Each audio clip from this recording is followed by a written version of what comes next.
Scott, while I have you here, I want to ask you about Nintendo, the Nintendo Switch. Nintendo finally revealed that its new gaming console this morning. There's a preview trailer for the long-awaited new system, a successor to the Wii, and the 3DS. The new Nintendo Switch officially launches in March of next year. What's all the hype about? What are some of the cool features, and what can we expect with this one? Oh yeah, sure, sorry. So the Nintendo Switch is kind of a hybrid. And Nintendo always does these crazy hardware ideas, going back to the Nintendo Wii and the 3DS and these dual screen. The Switch is a tablet that also connects to your TV and plays games. So it's kind of the best of both worlds. We don't know a lot about it other than that it's got this tablet, you play handheld games, the controller is detached, and then you can stand it up and play like an iPad, or you can connect to your TV. And Nintendo, I think, is banking on the fact that people may want both, but not want to pay for all those solutions, so maybe you build it into one.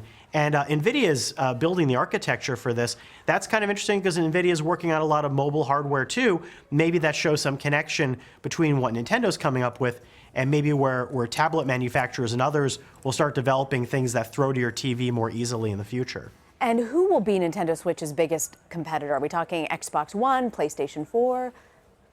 Well, it's hard to tell because, you know, hardcore gamers have never really responded to Nintendo in quite the same way. And, you know, their sales have almost been parallel. I think it's appealing to families and kids.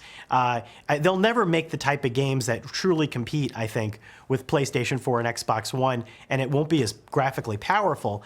But maybe it's going to reach out to people who want to play casual games, retro games, again, games with families. You know, it's interesting to see whether they can survive on an additional market or whether it does need to compete directly. It's going to be really hard with this type of unique hardware to do something that's similar to what a console does. You know, what I found interesting, Scott, in Nintendo's press release, the company announced that it's actually partnered with the big names in the video game industry. How significant is it for them to partner with these third-party developers?